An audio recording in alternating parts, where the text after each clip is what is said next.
এই শেষ না, আল্লাহ আরো বলে দিয়েছেন আপনার উম্মত যে যত বেশি দুরূদ পড়বে ওই উম্মতের সম্মান আমার আল্লাহ বেশি বাড়ায়া দিবেন। নবীজি ডাক দিয়ে বললেন, ও আমার উম্মত, পৃথিবীর যে কোনো প্রান্ত থেকে যদি দুরূদ পড়ো, যার অন্তরে আমি নবীর মহব্বত যত বেশি, তার দুরূদ ফেরেশতারা পৌঁছানোর আগে আমি নবী নিজের কান মোবারকে শুনি। আরো জোরে বলেন। শুধু তাই না রে বাবা, মুসলিম শরীফের হাদিস, আল্লাহর হাবিব রহমাতুল লিল আলামিন বলেন, ও আমার উম্মতেরা, সপ্তাহে রবিবার দিবাগত রাত এবং বৃহস্পতিবার দিবাগত রাত, অর্থাৎ জুমার রাতে এবং সোমবারের রাতে সপ্তাহে আপনি আমি যতটুকু আমল করি এই আমলগুলি ফেরেশতারা আমার নবীর কাছে তুলে ধরেন। সুবহানাল্লাহ বলবেন না বাবা? সুন্নিরা কেন নবীর শান গায় এটা যদি বুঝতেন, যারা বিরোধিতা করে তারা আমরার চেয়ে বেশি গাই লইল। কথা কয় না কেরে ভাইরা আমার, বন্ধুরা আমার, নবীজির শান কত মহান আল্লাহ রাব্বুল আলামিন বলে দিচ্ছেন, ইয়া রাসূলুল্লাহ, আপনার উপরে যারা বেশি বেশি দুরূদ পড়বে আপনি নবী তো সুপারিশ করবেনই। কেন? নবীর মহব্বতের কথা বলি রে বাবা। নবীর মহব্বত ছাড়া আমাদের মনের মধ্যে কোনো তৃপ্তি আসে না, শান্তি আসে না। একটাই কারণ, এই হাদিস সাক্ষী দিচ্ছে।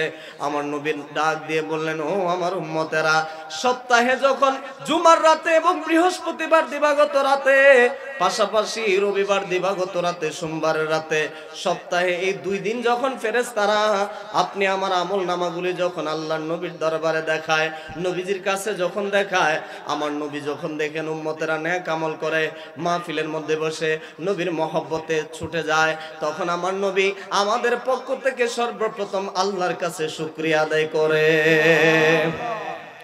আর যখন দেখে উম্মত বাড়ির পাশে মাহফিল তৈয়া টিভি চায়, আছে না নাই? আরো জোরে। আরে বাবা, কষ্টের কথা কি বলবো, আগে কোন মুসলমানের বাড়িতে বেড়াইতে গেলে আগে জায়নামাজ খুঁজতো, আর এখন বাড়িতে মেহমান আসলে আগে বলে ওয়াইফাই পাসওয়ার্ডটা দেন। কথা কয় না কেরে? এইরকম ভিআইপি মুসলিমান ও সাহেব বাবা এখনো ঢুকছে না? ঢুকছে। আগে আমরা দেখতাম কোন মুরব্বী মুসল্লি যে কেউ মেহমান আসলে বলতো কি, যায় নামাজটা দেন, আগে উজুটা বানায় নামাজটা পড়ি। এখন আগে টেলিফোন দিয়ে খবর লো, আপনার বাড়িতে মাশাআল্লাহ ওয়াইফাই আছে। তার মানে কি বুঝলেন? আগে ওয়াইফাই থাকলে উনি বেড়াইতে আইব, আর নাইলে উনি দিন আয়া দিন যাইব গা। এইরকম মুসল্লি আছে না নাই? ভাইরা আমার, কতটুকু আপডেট হয়েছে। অনেকে মনে করে হুজুরের ওয়াজ তো মোবাইলেই শুনতে পারি। মাশাআল্লাহ, আমার একটা মোবাইলের মধ্যে 200 বক্তার ওয়াজ ডাউনলোড করে রাখছি, তো আর মাহফিলে যায় লাভ কি? ভাইও, নেটওয়ার্কের দূরে থাকলে বেশি নেট পাওয়া যায় না, কাছে থাকলে নেট পাওয়া যায়? এলাকায় এলাকায় টাওয়ার আছে না? কথা বলে না। টাওয়ারের কাছে যেই মানুষগুলি থাকে তারা নেট বেশি পায় না কম পায়? তো এই সমস্ত কোরআনের মাহফিল, নবীর প্রেমের মাহফিলগুলো হচ্ছে আল্লাহর রহমত পাওয়ার টাওয়ার। কথা বলে না। এই টাওয়ারের ভিতরে যারা আসবে তারা তো অবশ্যই আল্লাহর দয়া বেশি পাবেন। হাদিস সাক্ষী দিচ্ছে, নবীজি বলেন, কেউ যখন কোরআনের বয়ানে যাবে, যতক্ষণ আপনি আমি কোরআনের কথা শুনবো, নবীর মহব্বতের কথা শুনবো, আল্লাহর কসম প্রত্যেকটা নিঃশ্বাসে নিঃশ্বাসে আল্লাহ জীবনের গুনাহ মাফ করে দিবেন। তো যারা অত্র এলাকার মধ্যে জান্নাতের টিকিট কনফার্ম হয়ে গেছে তারা মাহফিলে না এলেও চলবো, কিন্তু আমার মতো যারা গুনাহগার আছেন, আপনারা এই মাহফিলটা তো কেমনে বাড়িতে থাকবেন বাবা? ও এই মাহফিলটা চাইলে আগামীকাল রাত্রে কি এই জায়গায় হবে? কথা বলেন, হবে? বছরে একটা রাত মাহফিল হয়, এত সুন্দর বাগান, এত সুন্দর পরিবেশ রাইখা যদি আপনারা বাড়িতে থাকেন, এটা আমি মনে করি বদনসিব। বাবারা আমার, আমার নবী বলেন, উম্মত নেক আমল দেখলে তো শুকরিয়া আদায় করি, তা আমরা কি নেক আমল বেশি করি না গুনাহ বেশি করি? কথা কয় না। আপনারা মনে করেন না, এলাকা আওয়াজে বোঝা যায় না। হ্যাঁ, আমরা নেক আমল বেশি করি না গুনাহ বেশি করি? তো আমার নবী হাদিসে বলে দিয়েছেন, উম্মত যখন দেখি আমার উম্মতের আমল নামার মধ্যে গুনাহ বেশি দেখা যায়, তখন উম্মত মাফ চাওয়ার আগে উম্মতের পক্ষ থেকে আল্লাহর কাছে আমি নবী নিজে আগে মাফ চাই। সুবহানাল্লাহ বলবেন না?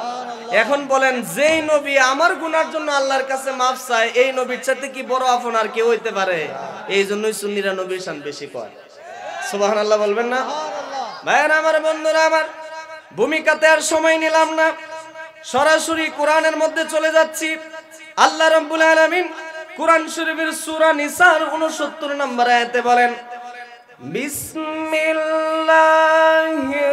রহমানির রহিম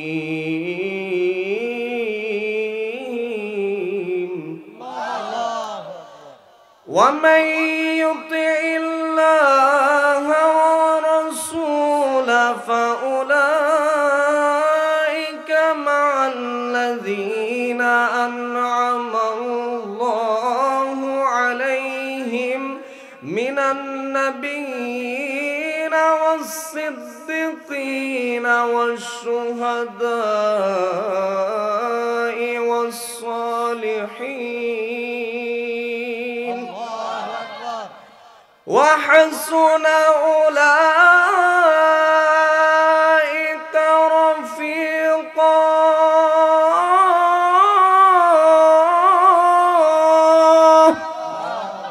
ঘোষণাকার জোরে বলেন ঘোষণাকার আল্লাহ রাব্বুল আলামিন কোরআন শরীফের সূরা নিসার 69 নম্বর আয়াতে বলেন যেই মানুষগুলি আল্লাহ এবং আল্লাহর রাসূলের আনুগত্য করে আল্লাহ এবং আল্লাহর রাসূলের কথা মানে ওই মানুষগুলি কিয়ামতের ময়দানে আল্লাহর রহমতের বান্দাদের কাছাকাছি থাকবেন জোরে বলেন সুবহানাল্লাহ আল্লাহ বলেন আল্লাহর নিয়ামত প্রাপ্ত বান্দার দল হচ্ছে 4টা কয়টা জোরে বলেন কয়টা কোরআন থেকে বলতেছি বাবা কষ্ট হচ্ছে 4 ধরনের মানুষ আল্লাহর নিয়ামত পেয়েছে দয়া পেয়েছে আপনিও তাদের সাথে জান্নাতে থাকতে পারবেন যদি আল্লাহর কথা শুনেন নবীর কথা শুনেন সুবহানাল্লাহ 1 নাম্বার আল্লাহ বলেন মিনান নাবিয়িন নবীগণ হচ্ছে আল্লাহর নিয়ামত প্রাপ্তদের অন্তর্ভুক্ত 2 নাম্বার দল হচ্ছে নবীর সাহাবায়ে কেরাম সুবহানাল্লাহ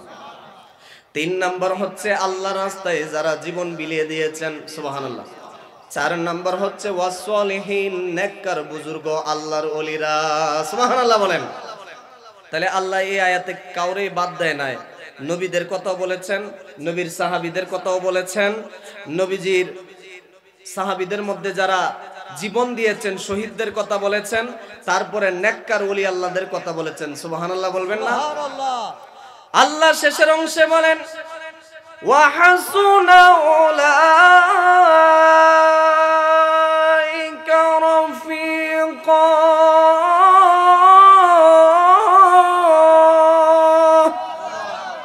আল্লাহ বলেন এই 4 শ্রেণীর বান্দারাই হচ্ছেন সবচাইতে উত্তম বন্ধু উত্তম সঙ্গী বন্ধুরে আম্মা জান আয়েশা সিদ্দিকা হাদিস বর্ণনা করেন ইমাম কুরতুবী রাহমাতুল্লাহি আলাইহি উনি ওনার তাফসীরে কুরতুবীর মধ্যে এই ঘটনাটা আনছেন একটু মনের কান দিয়ে শুনবেন রে বাবা কারণ এখন বর্তমানে ফিতনা বেড়ে গেছে অদূর ভবিষ্যতে আমার নবী বলেছেন আমার উম্মত সকাল বেলায় ঈমানদার হবে বিকাল বেলায় বেঈমান হয়ে যাবে কারণ এখন তো কিছু মানুষ ডলার খায়া কালার পাল্টাইলা কথা কর না রে বাবা সারা জীবন শূন্য আইছি মসজিদে গেলে মসজিদের পাশে ইবাদত করলে মাজারে ওলি আল্লাহদের জিয়ারত করলে আমাদেরকে অপবাদ দিত মাজার পূজারি এখন তারা মন্দির পূজা শুরু করে দিয়েছে হক কথা বলে যাব যদি ফাঁসির দড়ি যদি গলায় লাগে তারপরে হক কথা বলা বন্ধ হবে না কারণ ইমাম হুসাইন আমাদেরকে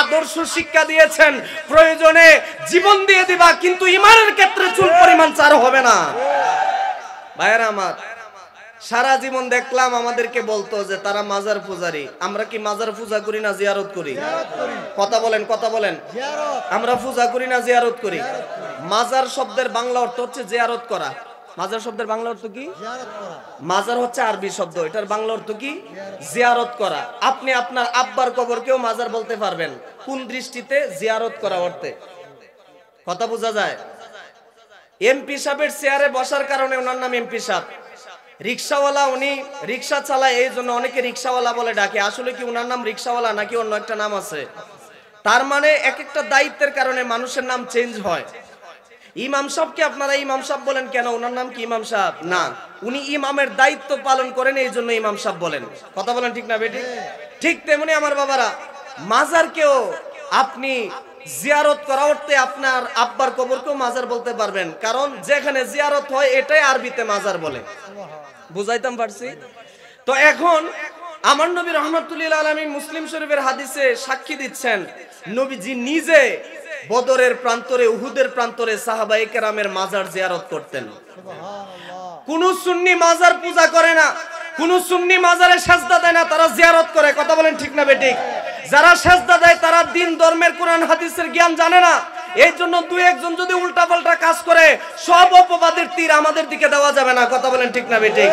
কিন্তু আফসোস লাগে, কোন মানুষ যদি কোরআন হাদিসের জ্ঞান না জানে, ওই মানুষটা ঈদের দিন ঈদের শুভেচ্ছাও জানাইবো, দুর্গা পূজাতে যায় নাচানাচি করব, এটা সাধারণ মানুষ। কারণ ওই নেতার বুটের দরকার আছে, কিন্তু দাড়িওয়ালা টুপিওয়ালা কেমনে মন্দিরে যায়, এটা আপনাদের কাছে প্রশ্ন। তার মানে বুঝলাম তারা আল্লাহর দিন কায়েম করবে তো দূরের কথা, এখন সামান্য চেয়ারের লোভে নিজের ঈমান বিক্রি করে লাইছে। একটা কথা শুরুতে বলে দিতে চাই, সুন্নিদেরকে কেউ টাকা দিয়ে কিনতে পারবে না। কথা বলেন ঠিক না বেঠিক? সুন্নিরা কারো কাছে বিক্রি হয় না, হবে না। সুন্নিরা একমাত্র মদিনাওয়ালার বাজারে বিক্রি হয়ে গেছে, মদিনার মহব্বতের বাজারে বিক্রি হয়েছে। মদিনাওয়ালার কাছে বিক্রি হওয়ার কারণে ইনশাআল্লাহ সুন্নিদেরকে টাকা দিয়ে কিনবে তো দূরের কথা, সুন্নিদের জুতার ফিতাও কিনতে পারবে না। ভাইরা আমার, আমরা আদর্শ শিখেছি ইমাম হুসাইন থেকে। কার থেকে?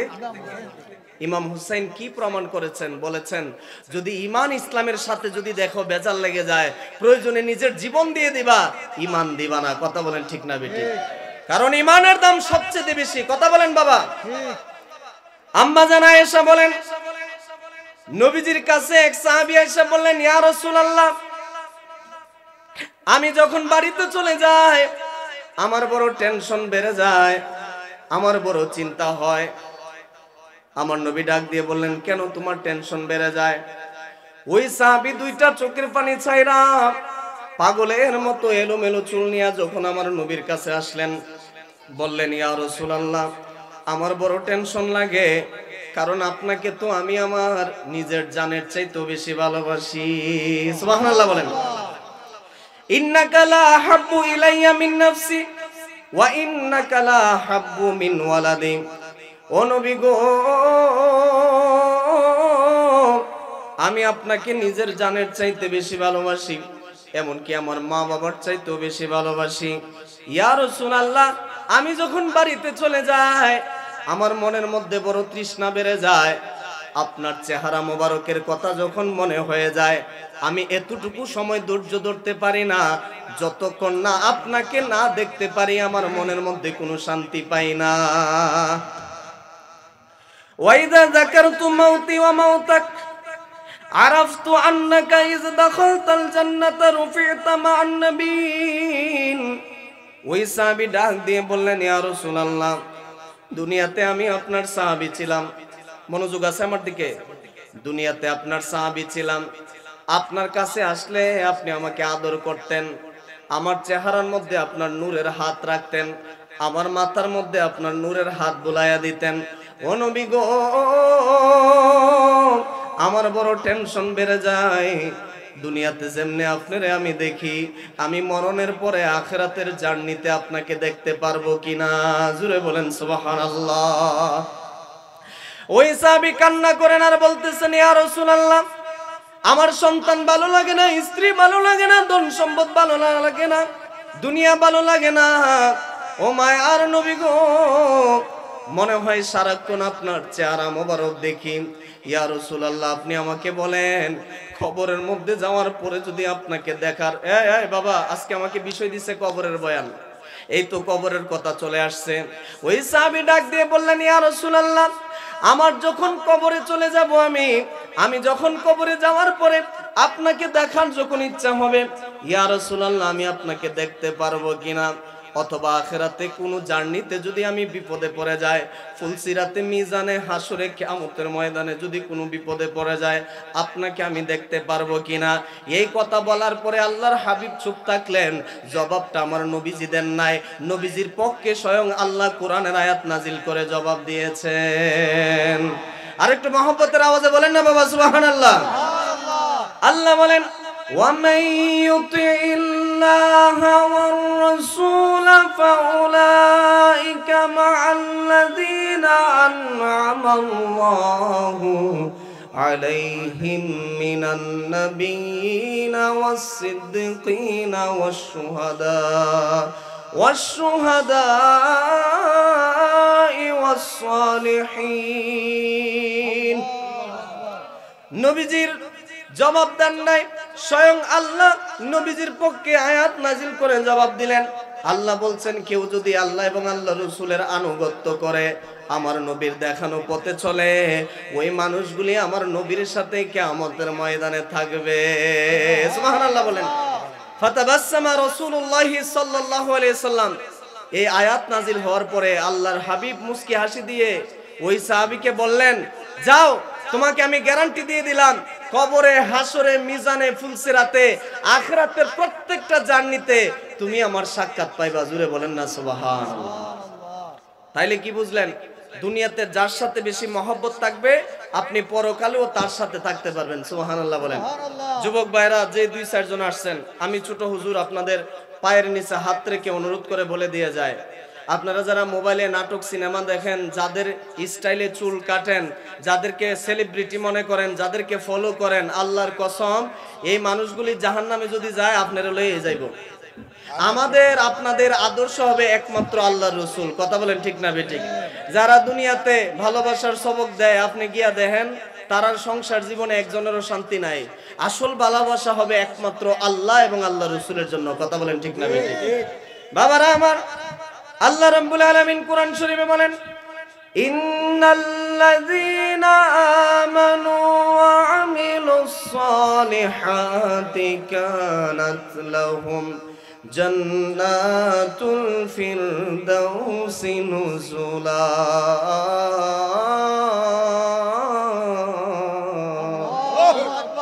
আল্লাহ বলেন, বান্দারে, তোমার যদি 2টা আমল থাকে, কয়টা আমল? জোরে বলেন, কয়টা আমল? 1 নম্বরে ঈমান, 2 নম্বরে নেক আমল। আল্লাহ বলছেন, ইন্নাল্লাযীনা আমানু ওয়া আমিলুস সালিহাত, বান্দা তোমার ঈমান যদি মজবুত থাকে, ওয়া আমিলুস সালিহাত এবং নেক আমল যদি থাকে, কানাত লাহুম জান্নাতুল ফিরদাউসি নুজুলা। আল্লাহ বলেন, এই সমস্ত ভিআইপি মানুষদের জন্য, আমার নেককার বান্দাদের জন্য আমি আল্লাহ জান্নাতুল ফিরদাউসের মেহমানদারি রেডি রাখছি। আর একটু জোরে বলেন না বাবা সুবহানাল্লাহ। বাবারা আমার, একটা উচিত কথা কইয়া যায়, সামনের বছর আইনা নাই কইলে তেমনি। আমরার দেশে দেখবেন বেশিরভাগ মানুষ সুখের সময় আইলে আল্লাহরে বুইলালা। কথা কয় না কেরে? এই যে কয়দিন আগে ফুলাভান্ডি এইচএসসি পরীক্ষার রেজাল্ট দিব, মাশাআল্লাহ কয়েকজন নতুন মুসল্লি মসজিদে পাওয়া গেছে। জিগালাম নামাজের মেয়াদ কতদিন? ক হুজুর রেজাল্ট দিবার আগের দিন পর্যন্ত থাকবে। রেজাল্টটা যদি মন মতো এলায়, পরের দিন কক্সবাজার যাইতাম না। আর কি নামাজের দরকার আছে? নাউজুবিল্লাহ কইতেন না? আমরার দেশের মানুষ বিপদে পড়লে আল্লাহরে মনে রাখে, সুখের সময় আইলে আল্লাহরে বুইলালায়। কথা বলেন ঠিক না বেঠিক? ভাইরা আমার, একটা কথা মনে রাখবেন, ইমানদার সুখের সময়, কষ্টের সময় আল্লাহকে কোনোদিন বলতে পারে না। কথা বলেন ঠিক না বেঠিক?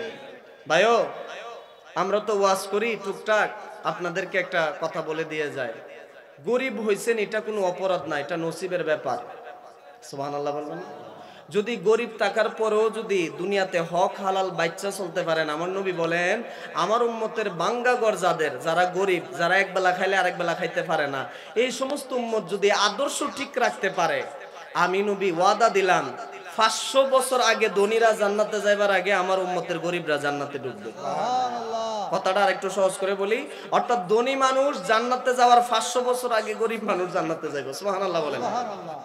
কত বড় স্যাক্রিফাইস করেছেন নবীর সাহাবায়ে কেরাম। একটু সামনে আগাবো, তবে ব্যাটারিটা একটু চার্জ করে নেই, কারণ আমরা অন্তরের মধ্যে গুনাহ করতে করতে কলবটা ময়লা হয়ে গেছে। নবীজি বলেন, আমার উম্মত যখন একটা গুনাহ করে কলবের মধ্যে একটা দাগ পড়ে।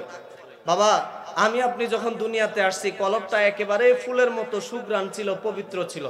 যারা ওলি আল্লাহর বায়াত নিয়েছেন, যারা পীর সাহেবের কাছে যান, শায়েকের কাছে যান, উস্তাদের কাছে যান, এখন বলবেন, হুজুর আপনারা তো ভালো মনে করছিলাম, আপনি পীরের কথা কোন করে? ভাইও, আপনার ড্রাইভারি শিখতে গেলে একজন উস্তাদ লাগতো না? তো আল্লাহ রসুল পাইতে গেলেও তো একজন উস্তাদ লাগে। কথা কয় না কেরে? আল্লাহ রসুল পাইতে গেলে যে উস্তাদ লাগে, এই উস্তাদকে আমরা দেশের মানুষ পীর বলে, আর কোরআনের ভাষায় বলে মুর্শিদ, আর সৌদি আরবে বলে শায়েখ। কথা বুঝেননি? জিনিস একটাই, নাম কয়েকটা। সুবহানাল্লাহ বলবেন। তো ভাইরা আমার, উস্তাদ ছাড়া কোনো জিনিস অর্জন করা যায়? আপনি নামাজটা সুন্দরভাবে শিখতে হলে মসজিদের ইমাম সাহেবের কাছে যাওয়ার দরকার আছে। আপনি কোরআন তেলাওয়াতটা শুদ্ধ করতে হলে একজন হাফেজ সাহেব, একজন আলেমের কাছে বসার দরকার আছে। ঠিক তেমনি আল্লাহ এবং আল্লাহ রসুলকে পাইতে গেলে একজন উস্তাদ লাগবে। ওই উস্তাদকে কোরআনে বলে মুর্শিদ, আমাদের দেশে মানুষ বলে পীর। কথা বলেন ঠিক না বেটি? আমার ভাইয়েরা, আরেকটা ভাষা আছে দরবেশ। আগের দিনে মানুষ কি বলতো? দরবেশ দুই প্রকার, একটা হইলো দরবেশ আর একটা হইলো ধরবেশ। কি বললাম? একটা হইলো দরবেশ আর একটা হইলো ধরবেশ। তবে বাংলাদেশের দরবেশের চাইতে ধরবেশওয়ালা বেশি। বাংলাদেশ সরকার জরিপ করে দেখছে, একটা হিসাব নিছে যে এই বাংলাদেশে 1,98,000 ফির। কয় লক্ষ? 1,98,000 ফির। এমনও ফির আছে একজনও মুরিদ নাই কিন্তু উনি ফির। ভাইরা আমার, কোরআন হাদিস যদি যাচাই বাছাই করেন দেখবেন 100 জনের মধ্যে 2 জন সত্যিকারের ফির আর বাকিগুলা বন্ড। এখন বন্ড চিনবেন কেমনে? যিনি নিজেই নামাজ পড়ে না, যিনি নিজেই নবীর সুন্নত মানে না, মনে করবেন ওনার কাছে গেলে জান্নাত পাওয়া যাইতো না, ওনার কাছে গেলে মারেফত পাওয়া যাইতো না, মায়ের পথ পাওয়া যাইব। আর সত্যিকারের পীর কেমনে চিনবেন? যাকে দেখলেই আল্লাহর কথা মনে হবে। সুবহানাল্লাহ বলে না কেন? যাকে দেখলে আমার নবীর মহব্বতের কথা ভিতর থেকে আসবে, উনি সত্যিকারের পীর। আমার নবী বলেন, সত্যিকারের পীর কেমনে চিনবা? আকীদা মজবুত থাকবে, নবীর সুন্নত নিজের জীবনের চাইতেও বেশি গুরুত্ব দিবে, তারপরে উনি যে পীর হয়েছেন ওনার সিলসিলা আমার নবী পর্যন্ত পৌঁছবে। জুড়ে বলবেন না সুবহানাল্লাহ? আমার ভাইয়েরা, পীরের বাড়িতে যাবেন আল্লাহর পরিচয় পাওয়ার জন্য, জান্নাত পাওয়ার জন্য, ওজিফা নেওয়ার জন্য, সবক নেওয়ার জন্য। আমরা দেশের বেশিরভাগ মানুষ পীরের বাড়িতে নবীর মহব্বতের শিক্ষা নেওয়ার জন্য যায় না, টিহার বস্তা পাইবার লেগে যায়। কথা কয় না কেরে? পীর সাহেব হুজুরের কাছে গিয়া দোয়া লয়, হুজুর আমার ফুটটা হেতে সুইটটা থাকতে আমি নিয়ত করছি মাশাআল্লাহ সৌদি আরব পাঠায়াম, এই বিল্ডিং না করলে কেমন হয়, আপনি একটু দোয়া করে দেন তে যাতে বস্তা বস্তা টিয়া ইনকাম করতে পারে। কিন্তু আমার জীবনে কোনোদিন দেখলাম না একটা মানুষ গিয়া বলতো যে হুজুর শুনছি যে এমনও নেককার মানুষ ছিলেন যারা আমার নবীর দুরূদ শরীফ শিক্ষা দিতেন, যেই দুরূদ পড়া ঘুমাইলে আমার নবীকে দেখা যাবে। এই কথা আমরা তারা কয় না, কয় কিতা বাবা দোয়া করেন মাশাআল্লাহ 4 বিঘাত 4টা বিল্ডিং উঠতো, আছে না নাই? আপনি কি বিল্ডিং লয়ে কবরে যাবেন? কথা কয় না করে, বিল্ডিং লয়ে কবরে যাবেন? বাবা আমার নবী যে বিছানাতে ঘুমাইতেন খেজুর পাতার চাটাই ছিল। সুবহানাল্লাহ বলবেন না? সুবহানাল্লাহ। হযরত ওমর রাদিয়াল্লাহু তাআলা আনহু একদিন আমার নবীর হুজরা শরীফে ঢুকলেন। হযরত ওমর কান্না করে দিলেন, বললেন ইয়া রাসূলুল্লাহ, ইয়া হাবিবাল্লাহ, ও মায়ের নবীজি, আমি ওমর তো এখনো বেঁচে আছি, আপনি নবী যদি অনুমতি দেন একটা আরামদায়ক বিছানার ব্যবস্থা করি। আওয়াজটা আজকে মন মতো পাইতাছি না, আর একটু জোরে কোন সুবহানাল্লাহ। আমার নবী রাহমাতুল লিল আলামিন বললেন, ও ওমর না, আমি নবী দুনিয়াতে বিলাসিতা করার জন্য আসি নাই, আমি নবী গরিবের মতো জীবন পরিচালনা করব, তবে এর বিনিময়ে আল্লাহর কাছে চাইব আল্লাহ যেন আমার গরিবী জীবনের উপরে খুশি হয়ে আমার গুনাহগার উম্মতকে যেন মাফ করে দেন। আর একটু জোরে বলেন না সুবহানাল্লাহ। ভাইয়েরা আমার, বন্ধুরা আমার, আমি বলছিলাম আল্লাহ কোরআনে বলছেন ফাযকুরুনি আযকুরকুম ওয়াশকুরুলি ওয়ালা তাকফুরুন। যেই মানুষগুলা আল্লাহরে স্মরণ করে আল্লাহও তাদেরকে স্মরণ করে। সুবহানাল্লাহ বলেন।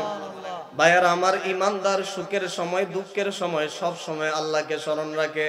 ইমানদার কোনো সময় আল্লাহকে ভুলে না। বাবা সব সময় ওলি আল্লাহরা জিকির করতেন। এমনও বুজুর্গ মানুষ পাওয়া গেছে যে উনি গাড়ি দিয়া অন্য জায়গায় যাবেন কিন্তু ভিতরে ভিতরে জিকির করতেন। জমিতে ধান গাছ লাগাইতেছে, হালি লাগাইতেছে, ওই সময়ও মনে মনে আল্লাহর জিকির আছে। ওনাদের জিহ্বাটা সব সময় আল্লাহর জিকির দিয়ে ভিজা রাখতেন। বাবা আমার নবী বলেছেন, যতক্ষণ পর্যন্ত আপনি আমি জিকির করব আল্লাহ আমাদের গুনাহগুলি মাফ করবেন। আল্লাহর আরশ ডাক দিয়ে বলবে, আল্লাহ সাহেবাবাদের জমিনে আপনার কতগুলি পাগল বান্দা জিকির করছে, আল্লাহ গো তুমি তাদের জিকিরের বরকতে যতক্ষণ গুনাহ মাফ না করবা আমি আরশ ততক্ষণ পর্যন্ত শান্ত হব না। সুবহানাল্লাহ বলেন। অপর আয়াতে আল্লাহ বলেন, ওয়া'আদাল্লাহু মাগফিরাতান ওয়া আজরান আযীমা। যেই মানুষটা জিকির করতে করতে কলবটাকে পরিষ্কার করবে, ভাইরা আমার, সকাল সন্ধ্যায় আল্লাহ আল্লাহ, সুবহানাল্লাহ, আলহামদুলিল্লাহ, লা ইলাহা ইল্লাল্লাহ, এইগুলা হচ্ছে নফল জিকির। কিন্তু আল্লাহ নামাজকেও কোরআনে জিকির বলছে। সুবহানাল্লাহ বলেন। নামাজ ফরজ জিকির, আর এমনি যে আমরা মাহফিলে জিকির করি এটা হলো নফল জিকির। কোন জিকিরের দাম বেশি? ফরজ জিকিরের দাম বেশি। কিন্তু আমরা দেশের বেশিরভাগ মানুষ ফরজ জিকিরের বেলায় পাওয়া যায় না। শুনেন, পৃথিবীতে এমন কোনো ফিরসাব নাই যে নামাজ বাদ দিয়া ফির হইছে। কথা কোন ঠিক না বেটি? পৃথিবীর মধ্যে সবচেয়ে বড় ওলি, বড় ফির কাকে বলে? আব্দুল কাদের জিলানী রহমাতুল্লাহ আলাইহি। উনি কি বলছে যে তোমরা নামাজ বাদ দিয়া দাও? বরং ওনার জীবনী পড়ে আমি দেখলাম আব্দুল কাদের জিলানী শুধু 5 ওয়াক্ত নামাজ পড়তেন না, এত বেশি লম্বা সময় নিয়ে নফল ইবাদত করতেন। ইয়াশারের উযু দিয়ে ফজরের নামাজ পড়ছে 40 বছর। সুবহানাল্লাহর আওয়াজটা মন মতো পাইছি না? আরেকটু জোরে বলে। নামাজ ছাড়া শরীয়ত বাদ দিয়ে কোনো মারেফতের পথ নাই। কথা বলেন ঠিক না বেঠিক? আব্দুল কাদের জিলানী রহমাতুল্লাহ আলাইহি বলেছেন, যার শরীয়ত যত সুন্দর তার তরিকত তত সুন্দর। সুবহানাল্লাহ বলেন। ভাইরা আমার, এই জন্য আসুন গুনাহ মাফের জন্য আপনি আমি কলবের দিকে খেয়াল করে মদিনার সবুজ গম্বুজটা চোখের সামনে রাখবেন, আর চোখটা বন্ধ করে মাথা নাড়ায়া নাড়ায়া আদবের সাথে যেই মালিক আপনি আমাকে রিজিক দিয়েছেন, এখনো সুস্থ রাখছেন, আসুন ওই রহমানের একটু জিকির করি। আল্লাহ আল্লাহ আল্লাহ আল্লাহ আল্লাহ আল্লাহ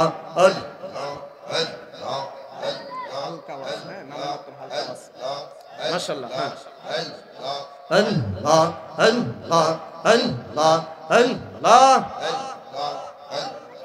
আল্লাহ আল্লাহ আল্লাহ আল্লাহ আল্লাহ আল্লাহ আল্লাহ। দমে দমে জফরে নাম আল্লাহু আল্লাহ, দমে দমে দমে দমে জফরে নাম আল্লাহু আল্লাহ, দমে দমে আসিলে তুফান ছিড়িবে না ঘরের বাহান, আসিলে তুফান ছিড়িবে না ঘরের বান, মন পাখি উইরা যাইব নিঝুম জঙ্গলাই, দমে দমে আল্লাহু আল্লাহ, দমে দমে মাশাআল্লাহ আল্লাহ আল্লাহ আল্লাহ। দমে দমে জফরে নাম আল্লাহু আল্লাহ, দমে দমে মাশাআল্লাহ আল্লাহ। কেবা তোমার আপন ভাই সঙ্গের সাথী কেহ নাই, পরকালে যাইবার বালা কাউরে পাইবা না। মাশাআল্লাহ। কেবা তোমার আপন ভাই সঙ্গের সাথী কেহ নাই, পরকালে যাইবার বালা কাউরে পাইবা না। মাশাআল্লাহ আল্লাহ আল্লাহ আল্লাহ। এ আয়ুবের পাগল মন পাইতে নবীর দর্শন, এ আয়ুবের পাগল মন পাইতে নবীর দর্শন, দয়ালের দয়াল তুমি দিদার মিলাও না, দমে দমে আল্লাহু আল্লাহ, দমে দমে মাশাআল্লাহ আল্লাহ আল্লাহ আল্লাহ। পাগল মন একবার বাবলি না রে তোর হইব রে মরণ, পাগল মন একবার বাবলি না রে তোর হইব রে মরণ। মাশাআল্লাহ। জবান খুলে সবাই পড়েন। তুই মরিলে সঙ্গের সাথী, তুই মরিলে সঙ্গের সাথী পাইবি নায়ক যৌবন, পাগল মন একবার বাবলি না রে তোর হইব রে মরণ। মাশাআল্লাহ আল্লাহ আল্লাহ আল্লাহ আল্লাহ। সবাই জুড়ে জুড়ে বন্ধু রে হঠাৎ দেখি দিহি নজরা গেলে, ফাঁসি দিব তোমার গলে, শেষ করিব দুনিয়ার জীবন মন রে। মাশাআল্লাহ। আওয়াজ কমে গেছে জুড়ে বলো রে হঠাৎ দেখি নজরাইলে ফাঁসি দিব তোমার গলে শেষ করিব দুনিয়ার জীবন মরে মাশাআল্লাহ ওই শান্তি নবী নুরি যৌন পাগল মোহন একবার বাবলি না রে তোর হইব রে মরণ মাশাআল্লাহ আল্লাহ আল্লাহ আল্লাহ মদিনার গোলামি আমায় দে মুর্শিদ মোরে মদিনার পাসপোর্ট আমায় দে মাশাআল্লাহ আল্লাহ আল্লাহ জোরে জোরে সবাই পড়ুন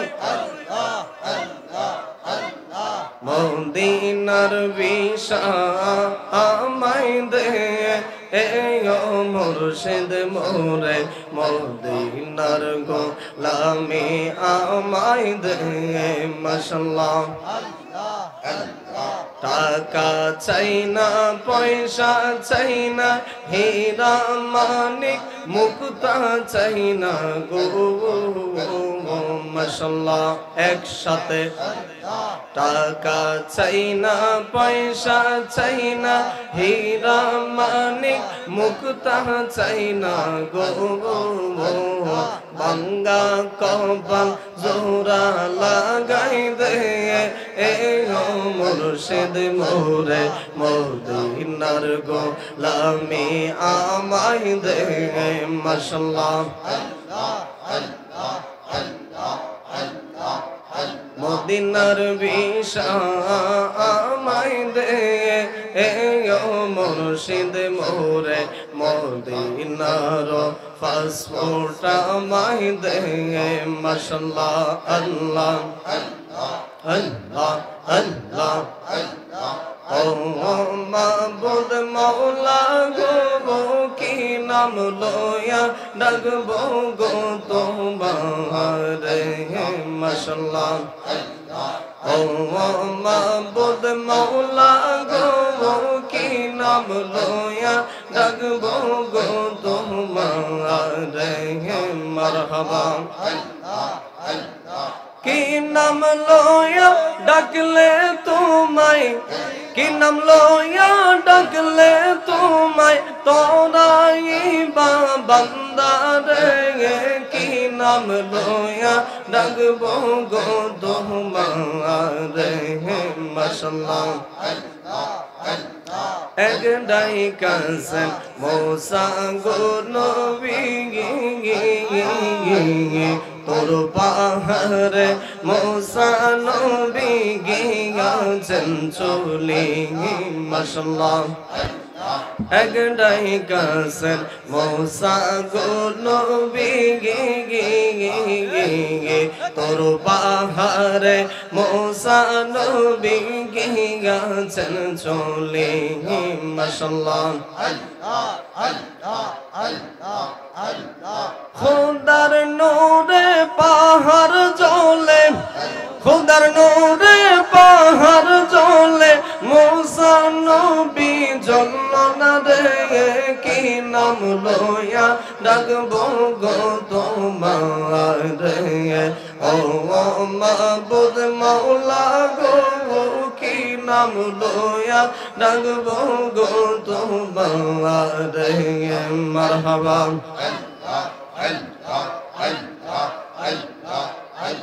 কয়টা বাজে লা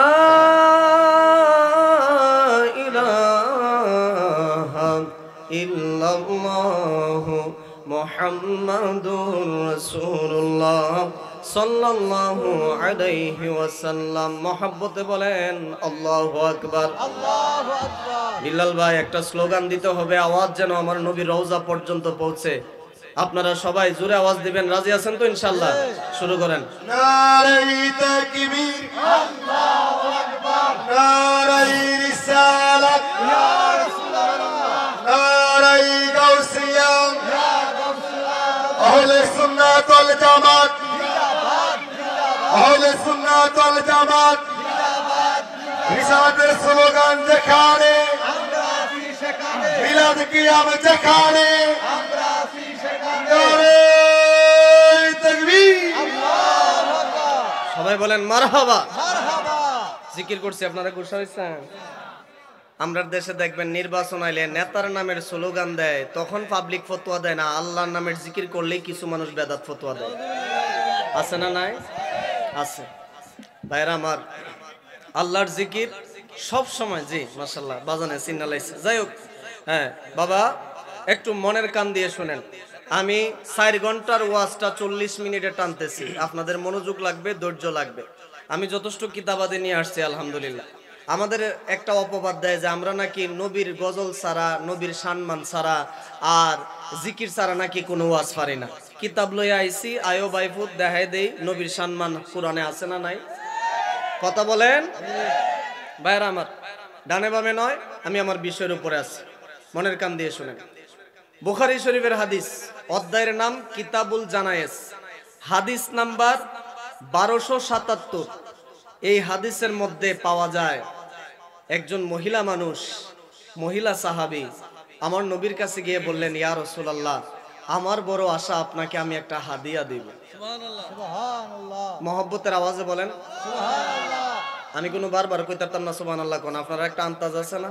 এই মাহফিলটা অনেক বছর ধরে হয়, আপনারা কোন জায়গা সুবহানাল্লাহ আলহামদুলিল্লাহ এটা নিজের থেকে কই নেবেন, আমার অপেক্ষা করণ লাগতো না। জোরে বলেন সুবহানাল্লাহ। একবার সুবহানাল্লাহ পড়লে আসমান এবং জমিনের মধ্যে যতটুকু খালি জায়গা আছে আল্লাহ ওই খালি জায়গাটা সুবহানাল্লাহর সওয়াব দিয়ে ভরপুর করে দেন। সুবহানাল্লাহ। এখন জোরে কইবেন না আস্তে কইবেন? মাশাআল্লাহ। ভাইরা আমার, বন্ধুরা আমার, সহিহ আল বুখারী অধ্যায়ের নাম কিতাবুল জানায়েজ, হাদিস নাম্বার 1277। একজন মহিলা আমার নবীর কাছে একটা চাদর মোবারক নিয়ে গেলেন, বললেন, ইয়া রাসূলুল্লাহ, এই চাদরটা আমি নিজের হাতে বানাইছি, আমার মনে বড় আশা আমার বানানো চাদরটা আপনি গায়ের মধ্যে দিবেন, শরীর মোবারকে দিবেন। সুবহানাল্লাহ। ইয়া রাসূলুল্লাহ, আপনি যদি আমার হাদিয়াটা কবুল করেন আমার জীবনটা ধন্য হয়ে যাবে। আমার নবী রহমাতুল্লিল আলামিন, শীতের দিন চাদরটা নবীজির দরকারও ছিল, আমার নবী রহমাতুল্লিল আলামিন চাদরটা নিলেন। নেওয়ার পরে এক সাহাবী বলছেন, উহসুনিহা ইয়া রাসূলুল্লাহ, কত চমৎকার চাদর, আর কি সুন্দর মানিয়েছে আপনার শরীর মোবারকে। কিতাবের মধ্যে আসছে চাদরটা ডিজাইন করা ছিল। ওই মহিলা ডাক দিয়ে বললেন, ইয়া রাসূলুল্লাহ, আমি বড় খুশি হয়েছি আপনি আমার হাদিয়াটা কবুল করেছেন। নবীজি চাদর মোবারক শরীরে দেওয়ার পর পরে এক সাহাবী বললেন, ইয়া রাসূলুল্লাহ, চাদরটা আমারে দিয়া দেন। সুবহানাল্লাহ বলবেন না? আপনার এলাকার ইমাম সাহেব, খতিব সাহেবরে যদি কেউ একটা চাদর হাদিয়া দেয় আর উনি যদি শরীরে দেওয়ার সাথে সাথে যদি একজন মুসল্লি গিয়া কয়, হুজুর চাদরটা ভালো লাগছে, চাদরটা আমারে দিয়া দেন, কিছু মানুষ মাইন্ড করবে না? উপস্থিত সাহাবীরাও মনে একটু কষ্ট পাইলেন যে নবীজি মাত্র চাদরটা পরলেন, নবীজির দরকারও চাদরটা, তুমি কেমনে চাদরটা চাইলা? ওই সাহাবী ডাক দিয়ে বললেন, ইন্নামা সাআলতুহু লিতাকুনা কাফানি, আল্লাহর নামে শপথ করে বলছি ও আমার প্রিয় সাহাবী ভাইয়েরা, নবীজির পরনের চাদর মোবারক আমি আমার নিজের শরীরে দেওয়ার জন্য চাই নাই। আমার যখন মরণ হবে আমি আমার প্রিয় রাসূলের চাদরটা আমি কাফন বানাইতে চাই। আর একটু জোরে বলেন, জোরে বলেন। আমি আমার রাসূলের চাদর মোবারক আমি আমার শেষ বিদায়ের জন্য কাফন বানাইতে চাই। এই জন্যই আমি আমার নবীর কাছে চাদর মোবারক চাইলাম। আমার নবী রহমাতুল্লিল আলামিন এমন নবী ছিলেন, কোন মানুষ যদি মুখ ফুটে কিছু বলতেন নবীজি জীবনেও কালি হাতে ফেরত দিতেন। কথা কয় না, কালি হাতে ফেরত দিতেন। আমার নবী রহমাতুল্লিল আলামিন চাদর মোবারকটা ওই সাহাবীকে দিয়ে দিলেন আর বললেন, যাও তুমি নিয়ত করেছো কাফন বানাইবা, তুমি কাফন বানাও। এই অর্থ হলো সাহাবায়ে কেরাম বিশ্বাস করতেন আমার গুনাহের কারণে, অপরাধের কারণে কবরে যদি কোনো আযাব হয় হতেও পারে, কিন্তু আমার বিশ্বাস আল্লাহর রাসূলের শরীর মোবারকে যে চাদর লেগেছে ওই চাদরটা যদি আমার শেষ বিদায়ের সময় কাফন হয়ে যায় তাইলে আমার রাসূলের চাদর মোবারকের বরকতে আমার কবরে কোনো আযাব হবে না।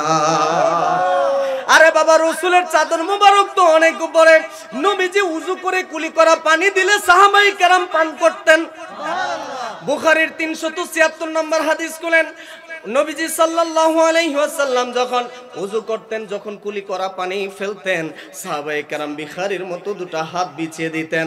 আর যেই সাহাবীর হাতে নবীজির বরকতের ওযুর পানি পড়তেন, ওই সাহাবী বড় ভাগ্যবান মনে করতেন।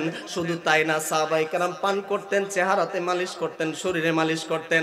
আর একজন আরেকজনকে ডাক দিয়ে বলতেন, যেহেতু রাসূলুল্লাহর বরকতের পানি আমার শরীরের মধ্যে লাগছে, এই শরীরটা আশা করা যায় কোনোদিন জাহান্নামের আগুনে জ্বলবে না। আর একটু জোরে বলেন না ইয়া রাসূলুল্লাহ। তাহলে আমরা যে নবীর মহব্বত করি, এটা দলিল আছে না নাই? ভাইরা আমার, বন্ধুরা আমার, আল্লাহ রাব্বুল আলামিন কোরআন শরীফে বলছেন, ও আমার নবীর উম্মতেরা, তোমরা যদি আমার নবীকে রাজি খুশি করতে পারো, তাহলে আমি আল্লাহ রাজি খুশি হয়ে যাব। জোরে বলেন সুবহানাল্লাহ। এ বন্ধুরে, কবরের মধ্যে নবী আসবে কিনা? আসবে। কথা কয় না? এক তারাদি কয় মদিনাতে নাকি ছবি তুইলা ফাটাইবো, কিন্তু আমরা হাদিস পড়লে দেখি ফেরেশতা বলবে মা কুনতা তাকুলু ফি হাক্কি হাজার রাজুল। রাজুল শব্দের অর্থ হচ্ছে এই ব্যক্তি, অর্থাৎ নবীজি সশরীরে উম্মতের কবরে উপস্থিত থাকবেন। ফেরেশতারা নবীজিকে দেখিয়ে দেখিয়ে বলবেন, তোমার কবরে যিনি আসছেন ওনার পরিচয় কি, ওনার ব্যাপারে কি বিশ্বাস রাখতে, আজকে পরিচয় দাও। আরেকটু জোরে বলেন। এই জন্য আশেক কবি বলেছেন, কার লাগিয়া কান্দরে মন, কার লাগিয়া বান্দ, কেউ তো তোমার আপন হবে না, না না, যেজন হবে আপনা সেই তো মদিনা, সবাই যেজন হবে। সবাই মহব্বতে বলেন, কার লাগিয়া কান্দরে মন, কার লাগিয়া বন্ধ, কেউ তো তোমার আপন হবে না, না না, যেজন হবে আপনা সেই তো মদিনা। বলেন না, যেজন হবে। এই দুনিয়ার আপন জনা আজকে আছে কালকে নাই, দয়াল নবী মায়ার নবী আপন সদাই। সুবহানাল্লাহ বলেন। এই দুনিয়ার আপন জনা আজকে আছে কালকে নাই। যুবক, তোর পকেটে যতদিন টিয়া থাকবো বন্ধুর অভাব পড়তো না। কথা বলেন ঠিক না বেঠিক? স্বার্থ শেষ হয়ে গেলেই দেখবেন কিছু মানুষ আল্লাহর রাস্তায় দূরে সরে গেছে। সময় ভালো থাকলে মানুষ আপন হয়, খারাপ সময় কেউ আপন হয় না। কথা বলেন ঠিক না বেঠিক? ভাইরা আমার, কবি কত সুন্দর করে বলছেন, এই দুনিয়ার আপন জনা আজকে আছে কালকে নাই, দয়াল নবী মায়ার নবী আপন সদাই, আপন সদাই। এমন আপনা নবী, এমন আপনা নবী, যার নাই উপমা, যেজন হবে আপনা। আরো মহব্বতে, যেজন হবে। কবর হাসর ফুলসিরাতে কোনো আপন পাবে না, যেজন পাবে সেজন হবে শাহে মদিনা, শাহে মদিনা। কবর হাসর ফুলসিরাতে কোনো আপন পাবে না, যেজন পাবে সেজন হবে শাহে মদিনা, শাহে মদিনা। উম্মতেরই কষ্ট নবী, উম্মতেরই কষ্ট নবী সইতে পারেন না, যেজন হবে আপনা সেই তো। বলেন, যেজন হবে আপনা। কার লাগিয়া কান্দরে মন, কার লাগিয়া বন্ধ, কেউ তো তোমার আপন হবে না, না না, যেজন হবে আপনা সেই তো মদিনা। একটা জবান বন্ধ রাখবেন না, চিৎকার মেরে বলেন ইয়া রাসূলুল্লাহ। এ বন্ধুরি, ও সাহাবাদের বাবা রহমাতুল লিল আলামিনের সাহাবায়ে কেরাম কতটুকু নবীকে ভালোবাসতেন। বুখারী শরীফের অন্য হাদিসের মধ্যে আসছে, একজন মানুষ আমার নবীর কাছে গিয়ে দেখলেন নবীজি এইভাবে সাহাবায়ে কেরামদেরকে নিয়ে মসজিদে নববী শরীফে আমার নবী কিয়ামতের ভয়াবহতার ওয়াজ করতেছেন। এক সাহাবী ডাক দিয়ে বললেন, ইয়া রাসূলুল্লাহ, কিয়ামত কখন হবে? ওই সাহাবীকে আমার নবী বললেন, কিয়ামত কবে হবে? তুমি কিয়ামতের জন্য কি প্রস্তুতি নিয়েছো? ওই সাহাবী ডাক দিয়ে বললেন, ইয়া রাসূলুল্লাহ, আমি কিয়ামতের জন্য বেশি নামাজ জোগাড় করতে পারি নাই, বেশি দান সদকা আমল উমরা হজ জিয়ারত সবকিছু জোগাড় করতে পারি নাই, সামান্য নামাজ আছে, রোজা আছে, ইবাদত বন্দেগী আছে। ইয়া রাসূলুল্লাহ, তবে আমার একটা আমল বড় মজবুত, আমার ঈমান বলে আমি আমার আল্লাহকে এবং রাসূলকে সবচাইতে বেশি ভালোবাসি। আমার নবী রহমাতুল লিল আলামিন মুস্কি হাসি দিয়ে বললেন, তুমি যাকে ভালোবাসো তার সাথে কিয়ামতের ময়দানে জান্নাতে থাকবে। জোরে বলেন সুবহানাল্লাহ। ওই সাহাবী বললেন, যেহেতু আমার নবী গ্যারান্টি দিয়েছেন যার সাথে ভালোবাসা থাকবে দুনিয়াতে তাকেই আপনি পরকালে পাবেন, তার সাথে আপনি উঠবেন, তার সাথে থাকবেন। জোরে বলেন সুবহানাল্লাহ। ওই সাহাবী বললেন, ওই দিন মুসলমানরা এত বেশি খুশি হয়েছেন, নবীর সাহাবীরা ইসলাম গ্রহণের পরে এর চাইতে বেশি খুশি আর কোনোদিন হয় না। জোরে বলেন না সুবহানাল্লাহ। ভাইরা আমার, বাবাজিরা আমার, একটু মনের কান দিয়ে শুনবেন। আল্লাহ রাব্বুল আলামিন কোরআন শরীফে বলছেন, বান্দা তুমি শুধু রেজিস্ট্রি খাতায় নাম লেখাইলা সলিমউদ্দিনের ফুত কলিমউদ্দিন, তুমি ইমানদার দাবি করলা আর তোমার পরীক্ষা নিব না, এটা হতে পারে না। ইমানদার হইলে পরীক্ষা অবশ্যই দেওয়া লাগবে। কথা বলেন ঠিক না বেটি? কেমন পরীক্ষা দিয়েছিলেন সাহাবায়ে কেরাম? অন্যান্য নবীর উম্মতেরা পরীক্ষার আগে ফলাফল কি হবে জানতো না, কিন্তু আমার নবীর সাহাবীরা কে আগে শহীদ হবেন আমার নবী আগে থেকে বলে দিতেন। জানাইছেন কে? জোরে কয় আল্লাহ। জানাইছেন কে? আল্লাহ। কবরের মাটির নিচে যদি কবরে আযাব হয় এটা আমি বলতে পারুমনি? কথা কয় না, আপনারা মনে পারবেন নাকি? পৃথিবীর কোন মানুষ 3.5 হাত গর্তের নিচে মাটির নিচে কবরে কি চলে কেউ বলতে পারবে না, কিন্তু আল্লাহর নবী কবর দেখলে বলতে পারতেন কার কবরে আযাব হচ্ছে। সুবহানাল্লাহ বলতে মন চায় না? জানাইছেন কে? আল্লাহ। আরো জোরে বলেন। বন্ধুরে, ও সাহেবাবাদের বাবা, উঁচু মনি টাকুয়ের আশেপাশে যত এলাকা থেকে আসছেন রে বাবা, আমার নবী রহমাতুল লিল আলামিন একদিন 2টা কবরের পাশ দিয়ে হাঁটতেছেন। সুবহানাল্লাহ বলেন। নবীজির পিছনে সাহাবায়ে কেরাম হাঁটতেছেন। নবীজি বলেন, এই এই এই থামো, একটু থামো, আমি নবী দেখতে পাচ্ছি এই 2টা কবরে আযাব হচ্ছে। আল্লাহু আকবার বলেন। নবীজি ডাক দিয়ে বললেন, সাহাবীরা কি কারণে কবরে আযাব হচ্ছে এটাও আমি নবী জানি। সুবহানাল্লাহ কয় না কেন? আরেকটু জোরে বলেন। সুবহানাল্লাহ। কি কারণে কবরে আযাব হচ্ছে এটাও আমি নবী জানি। আমার নবী রাহমাতুল লিল আলামিন বলেন, ও সাহাবীরা আশেপাশে কোনো ডাল পাও কিনা, কোনো গাছের ডাল নিয়ে আসো। কোন বর্ণনায় আসছে সাহাবায়ে কেরাম খেজুর গাছের ডাল নিয়ে আসলেন। আমার নবী রাহমাতুল লিল আলামিন খেজুর গাছের ডালটাকে 2 টুকরা করে দিলেন। 2 টুকরা করে 2টা কবরের মধ্যে রোপণ করে দিলেন। আল্লাহর হাবিব রাহমাতুল লিল আলামিন ডাক দিয়ে বললেন, ও সাহাবীরা এই 2টা খেজুরের ডাল যতদিন তাজা থাকবে, যতদিন জীবিত থাকবে, খেজুরের ডাল আল্লাহর জিকির করবে, তাসবিহ পড়বে। খেজুরের আল্লাহর জিকিরের কারণে, তাসবিহর কারণে তাদের কবরের আযাবটা হালকা হয়ে যাবে। আপনাদের কাছে প্রশ্ন, এখানে সবাই জ্ঞানী মানুষ, শিক্ষিত মানুষ, খেজুর গাছের তাসবিহর কারণে যদি কবরের আযাব মাফ হয়, কমে যায়, হালকা হয়, তাহলে কোরআনের মাহফিল সাজালে কি এই এলাকার কবরের আযাব আল্লাহ মাফ করে দিতে পারে না? কেন আলেমরা ওয়াজ করে, কেন মাহফিল কমিটি মাহফিল সাজায়?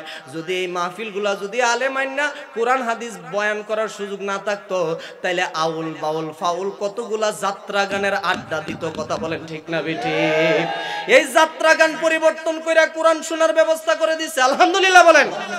যুবক ফুলাবান গুলো চাইলে বেরিয়ে না নাচাইতে পারতো না? কথা কয় না কেরে? এখন তো বাংলাদেশে কিছু মানুষ ওয়াজ মাহফিলের রুচি পায় না, নাচানাচিত রুচি পায় বালা। কথা কন না কেরে? মাহফিল হইলে 12 দিন আগে দাওয়াত দেয়, পোস্টারিং করে, মাইকিং করে, তারপরেও মানুষ আসে না। কিন্তু পাশের বাড়িতে যদি কোনো একটা বাউল শিল্পী আইসা কমর দুলাইয়া নাচে, দেখবেন মানুষকে দাওয়াত দেওয়া লাগে না, বসার জায়গায় করা লাগে না, হাজার হাজার মানুষ চলে যায়। কথা বলেন ঠিক না বেঠিক? কথা বলেন ঠিক না বেঠিক? আমার ভাইরা, কখন বুঝবেন আপনার ঈমান মজবুত? যখন দেখবেন আল্লাহ রাসূলের কথা শুনলে, কোরআনের কথা শুনলে অন্তরে শান্তি লাগবে, বুঝবেন আপনার ঈমান মজবুত। আর যখন দেখবেন বয়ানে আসলে, মাহফিলে আসলে মনের শান্তি পাওয়া যায় না, মনে করবেন আপনার ঈমানের মধ্যে ক্যান্সার রোগে ধরছে। কথা কয় না কেরে? এই ক্যান্সার যদি ভালো করতে চান একটাই পথ, আমার নবীর মহব্বত এবং নবীর আদর্শ। জুড়ে বলেন সুবহানাল্লাহ। ভাইয়ের আমার, বন্ধুরা আমার, আল্লাহর কসম ঈমানের পরীক্ষা দেওয়া লাগবে। এটা আমারও দেওয়া লাগবে, আপনারও দেওয়া লাগবে। কোনো সময় আল্লাহ অভাব দিব, কোনো সময় আল্লাহ টাকা পয়সার অভাব দিব, কোনো সময় আল্লাহ ফসলের ক্ষতি দিব, কোনো সময় আল্লাহ ব্যবসার মধ্যে লস দিব, কোনো সময় আল্লাহ মুসিবত দিব, কোনো সময় আল্লাহ সন্তানরে দুনিয়াতে নিয়ে যাব, কোনো সময় আল্লাহ মা বাপরে নিয়ে যাব। পরীক্ষা কিন্তু দেওয়াই লাগবে। জোরে বলেন সুবহানাল্লাহ।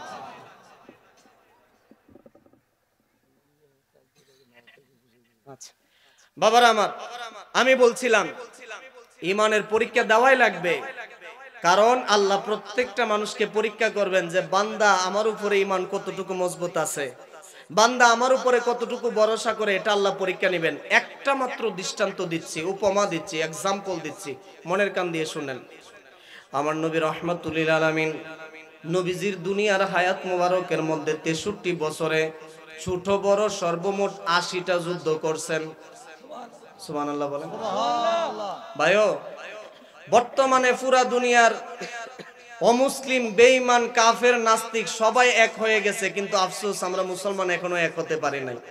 আমরা যদি নবীর নারায়ে রিসালতের স্লোগানে যদি এক হতে পারতাম, তাহলে পৃথিবীর কোনো পরাশক্তি আমাদেরকে দুর্বল করে রাখতে পারতো না। কথা বলেন ঠিক না? বর্তমানে সুদানে কিভাবে ষড়যন্ত্র করে মুসলমানদেরকে মারা হচ্ছে।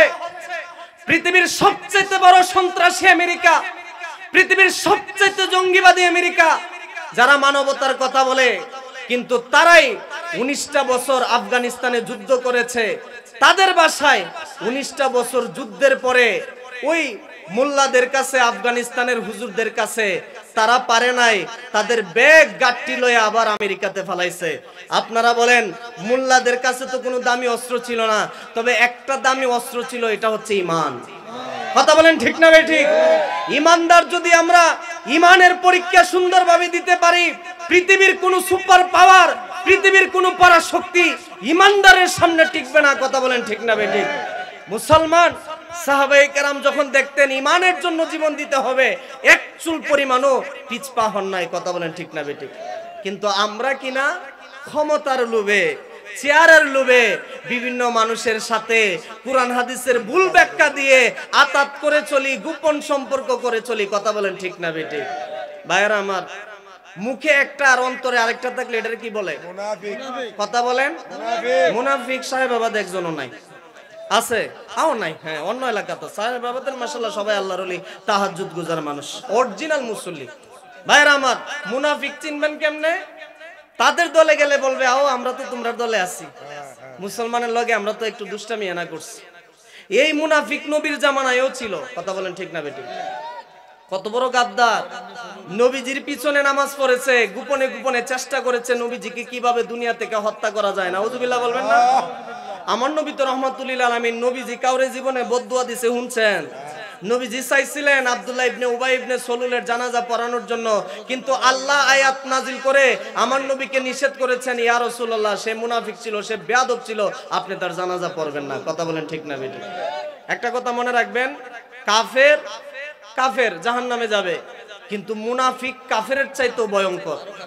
মুনাফিক কাফেরের চাইতেও ভয়ঙ্কর। এজন্য আল্লাহ বলছেন, ইন্নাল মুনাফিকিনা ফিদ দারকি আসফালি মিনান নার, নিশ্চয়ই মুনাফিক জাহান্নামের একেবারে সবচেয়ে খারাপ জায়গায় থাকবো। নাউজুবিল্লাহ। ভাইরা আমার, আমি বলছিলাম নবীজি জীবনে জানে কয়টা যুদ্ধ করছে? 80টা যুদ্ধ। কোন সময় যদি ঈমানের জন্য, ইসলামের জন্য যদি এক হতে হয়, আল্লাহর দ্বীনের জন্য যদি তলোয়ার হাতে নিয়ে শাহজালালের মতো যদি বের হতে হয়, রাজি আসুনি মুসলমান? কারা কারা রাজি? দুই হাত তুলে আল্লাহকে দেখায়। নারে তাকবীর, আল্লাহু আকবার, নারে রিসালাত, ইয়া রাসূলুল্লাহ, নারে গাউসিয়া, ইয়া রাসূলুল্লাহ, আহলে সুন্নাত ওয়াল জামাত, জিন্দাবাদ জিন্দাবাদ, আরে আইয়ুব রাজা আল কাদরি সাহেব, জিন্দাবাদ জিন্দাবাদ, মারহাবা বলেন। মারহাবা। ভাইরা আমার, সৌদি আরবে একটা জায়গা আছে, এটারে বলে মুতার প্রান্তর। মুতা, মিম আইন তো আলিফ, বাংলাতে বলে মুতার যুদ্ধ। এই মুতার যুদ্ধ যখন হয়েছিল, আমার নবী আগেই গায়েবের খবর দিয়েছেন, ভবিষ্যৎবাণী দিয়েছেন, বলছেন আমার সাহাবীরা এই যুদ্ধের মধ্যে 3 জন সেনাপতি শহীদ হবেন, আব্দুল্লাহ ইবনে রাওয়াহা, জাফর সাদেক এবং হযরতে সাহাল সহ 3 জন সাহাবী শহীদ হয়ে যাবেন। জোরে বলেন সুবহানাল্লাহ। এই কথা শোনার পরে, আচ্ছা ভাইও বুঝার জন্য বলতেছি, আমরা যদি নবীর আমলে থাকতাম, আমরা যদি কইতো এই তুমি তুমি তুমি যুদ্ধে গেলে নিজের জীবন আল্লাহর রাস্তা দিতে হইব, আমরা গেলাম হইলে, আমরা বাহানা খুঁজলাম হইলে, ইয়া রাসূলুল্লাহ আমার আম্মা অসুস্থ, আমি বাড়ির জায়গা ভালো হইব। কিন্তু সাহাবায়ে কেরাম এক চুল পরিমাণও পিছনে যান নাই, জানতেন যে গেলে নিজের জীবনটা কুরবানি হয়ে যাবে, তারপরও সবার আগে থেকেছেন। জোরে বলেন না সুবহানাল্লাহ। মুতার প্রান্তরে যুদ্ধ শুরু হয়ে গেল। সাহাবী মাত্র 1000 আর কয়েক লাখ রোমক শূন্য। এতগুলি মানুষের সামনে সাহাবায়ে কেরাম কেমনে যুদ্ধ করবেন? তারপরও ইমানের শক্তি, ইমানের মজবুত শক্তি পরিচয়ের জন্য তারা যুদ্ধের ময়দানে গেলেন। আমার নবী দোয়া করে দিলেন, যদি আব্দুল্লাহ ইবনে রাওয়াহা শহীদ হয়ে যায়, যুদ্ধের মধ্যে একটা নিয়ম ছিল, কালেমার পতাকা সেনাপতির হাতে থাকতো। ওই কালেমার পতাকার মধ্যে তো আল্লাহর নাম, নবীর নাম থাকতো। সাহাবায়ে কেরাম নিজের জীবন দিয়েছেন, কিন্তু ওই পতাকাটা মাটিতে ফেলতে দেন নাই, কারণ এখানে আল্লাহর নাম আছে। এই জন্য পিসা হুজুর একটা কথা বলে, আদবে আউলিয়া বেয়াদবে শয়তান। আদব যার মধ্যে আছে তার মধ্যে ইমানের নূর থাকবে, আর বেয়াদবি করার কারণে ইবলিস সারা জীবন জান্নাত থেকে বহিষ্কার হয়ে গেছে। ভাইরা আমার, বন্ধুরা আমার, আল্লাহর হাবিব রাহমাতুল লিল আলামিন যখন বললেন আব্দুল্লাহ ইবনে রাওয়াহা শহীদ হয়ে যাবেন, হযরতে জাফর তাইয়ার শহীদ হয়ে যাবেন, হযরতে সাহালও শহীদ হয়ে যাবেন, আমার নবী রাহমাতুল লিল আলামিন যখন এই ভবিষ্যৎবাণী করলেন, সাহাবায়ে কেরাম একজন একজন যুদ্ধ করতে লাগলেন। সর্বপ্রথম আব্দুল্লাহ ইবনে রাওয়াহা শহীদ হয়ে গেলেন, তারপরে হযরতে সাহাল শহীদ হয়ে গেলেন, এই রকম ভাবে অসংখ্য সাহাবায়ে কেরাম শহীদ হয়ে গেলেন। সর্বশেষে হযরতে জাফরের হাতে আমার নবীর কালেমার পতাকা থাকলো। এই পতাকা যখন নিল, কিতাব সাক্ষী, তারিখের কিতাব, ইতিহাসের কিতাবের মধ্যে আসছে, এক বেঈমান হযরতে জাফরের ডান হাতের মধ্যে তলোয়ার দিয়ে আঘাত করার কারণে হযরতে জাফরের ডান হাতটা কেটে গেল। হযরতে জাফর বাম হাতে কালেমার পতাকা নিলেন, বাম হাতে নেওয়ার পরে আবার বাম হাতের মধ্যে তলোয়ার দিয়ে আঘাত করার কারণে বাম হাতটাও কেটে গেল। যুদ্ধে যখন হযরতে জাফর শহীদ হয়ে যাবেন, এর কিছুক্ষণ আগেই এক বেঈমান এমন ভাবে একটা জোরে তীর মারলো, জাফরের বুক মুবারক একেবারে বিদ্ধ হয়ে পিছন দিয়ে তীরটা বের হয়ে গেল। আল্লাহু আকবার বলেন। হযরতে জাফর ডেকে ডেকে বললেন, ও আমার প্রিয় মুজাহিদ ভাইরা, ও আমার নবীর সাহাবীরা, তোমরা কে কোথায় আছো? শুনো শুনো। সাহাবায়ে কেরাম বলছেন, আমরা দেখতে পাইলাম জাফরের ঠোঁট দুইটা নড়াচড়া করতেছে। আমরা জাফরের কাছে গেলাম, যাইয়া যখন তার জবানের মধ্যে আমাদের কান লাগাইলাম, তখন জাফর বললেন, ও আমার প্রিয় সাহাবী ভাইরা, আমার পক্ষ থেকে শেষবারের মতো সালামটা আমার নবীর কাছে পৌঁছায় দিন। আর আমার নবী রাহমাতুল লিল আলামিনকে বলবা, আমি জাফর মুতার যুদ্ধের প্রান্তরে আল্লাহর জান্নাতের খুশবু পেয়ে গেছি। এই জন্য বাবা একটা মহব্বতে গজল বলতে হয়, নবীর চরণেতে সারা জীবন আমি থাকবো।